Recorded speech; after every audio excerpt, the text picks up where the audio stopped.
Hey there, YouTube. How's everybody doing out there today? No complaints here. Just another day in South Alabama. And today the subject's going to be the energy you want to attract. I was doing a little reading. Didn't have anything to share in this vein last week. I've gotten to where I like to try to go off the topic of food at least once a week and do something. But I don't just like go look for something extra to share. I usually like to share kind of organically, naturally, from things that I'm thinking about, reading, or working on myself. And I'm trying to make some changes in my life. I've gotten a little stagnant over the past 5 years.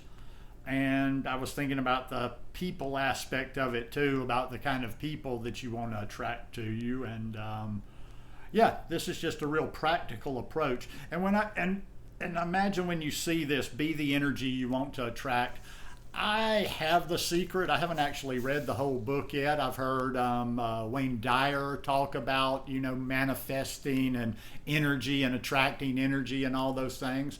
And I'm not poo-pooing on that book, The Secret, but it was just a little more, it was a little woo-woo for some people. And that's not to say that I don't believe in things that are not to be explained, or everything has to be just, very logical or whatever. But more practical things seem to resonate with me a little bit more, and I just thought might resonate with you too. But once again, I'm not like knocking the book The Secret. In fact, now that I got thinking about this, I'm gonna probably finish up reading it. But be the energy you want to attract, and I will do my best to remember to drop this in the description below. Everything starts with you. What kind of energy are you putting out into the universe? Are your actions, thoughts, and beliefs aligned with what you want to manifest? Do you own who you want to become as someone you already are now? Understand that everything around you is energy. There is a powerful magnetic vibration beaming from your body and mind that is pulling you towards the people, things, and situations currently occurring in your life. Little meme here. The universe does this thing where it aligns you with people, things, and situations that match the energy you put out. The more you improve yourself and raise your vibration, the more you will see things that are beneficial to your well-being.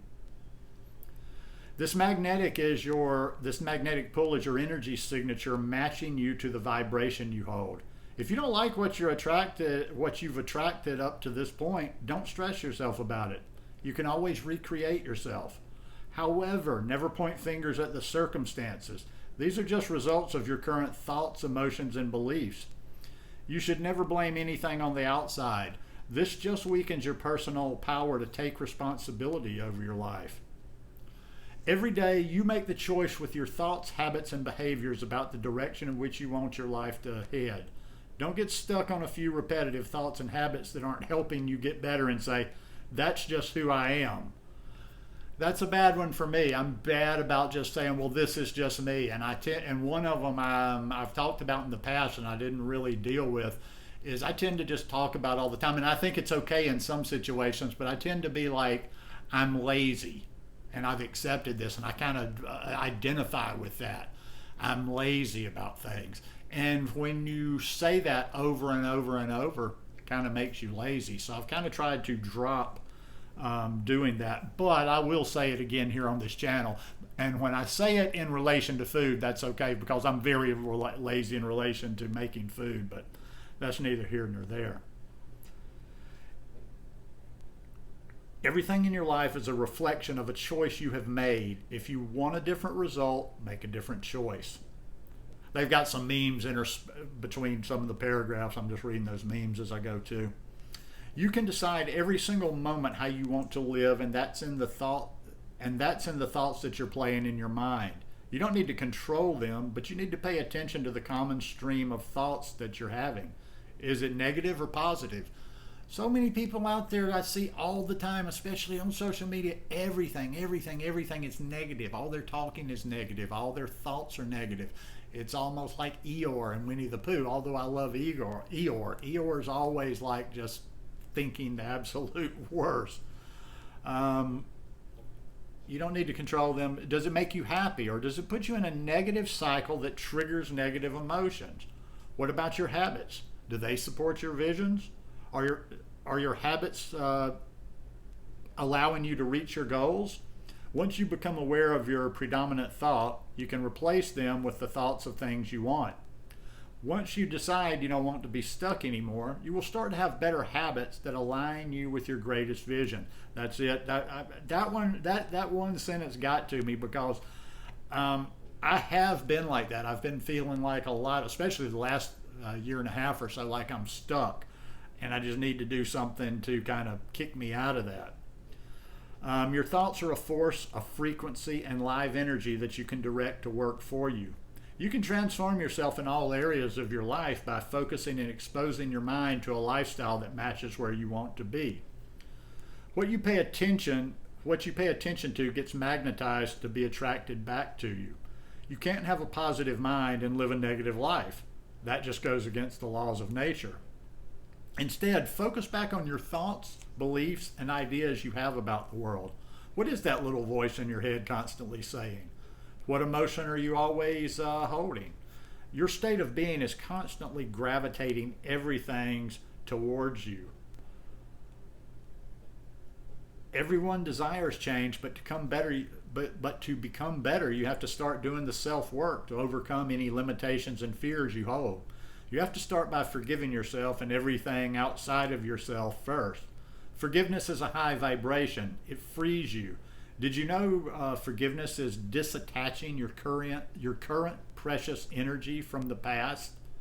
I like that. That's a very succinct, simple way of saying it. Did you know forgiveness is disattaching your current precious energy from the past? It's pretty powerful. Forgive yourself first. Release the need to replay a negative situation over and over again in your mind. Don't become a hostage to your past by always reviewing and reliving your mistakes. Don't remind yourself of what should have, could have, or would have been. Release it and let it go. Move on. That's just one we really have to remember, and you really have to kind of be aware, because it's easy just to kind of go on autopilot. And I'll do that too. I'll go back, I'll think about a situation over and over and over, replaying it, almost like it's a video in the back of my head. When you're no longer playing the victim, you allow yourself to transcend into a new space. This space allows you to heal and recreate your vibration to attract new experiences. Every moment you have a choice to use your energy to grow your vision. So don't give it away to others or the past to benefit from it while you deplete in sorrow. Know this for a fact, that the thoughts you entertain, the thoughts you believe in, and the thoughts you hold most of the time are shaping and molding your reality. It's as simple as paying attention to your inner world, thoughts, and emotions. These are the forces that make up your whole reality. Everything in your life right now was once a thought in your mind. Start wearing thoughts that bring you happiness, thoughts that heal, thoughts of prosperity, thoughts of love, and you'll see how much you transform your reality. And this all fits in so nicely with my mindfulness practice, because the more aware we are, we tend to notice these type of things, because it's easy to get on autopilot with the negative self-talk or just the negative thoughts and the negative energy in general. So when we are mindful, practicing mindfulness, and not just sitting and having a meditation session, but actually practicing mindfulness in our lives, we tend to notice these things and we can correct these things. So anyway, just like something I was reading and thought at least there might be one or two people out there that could benefit from this. So hope you enjoyed it. If you liked it, give me a thumbs up, and I'll see you here at the end of the week. Peace.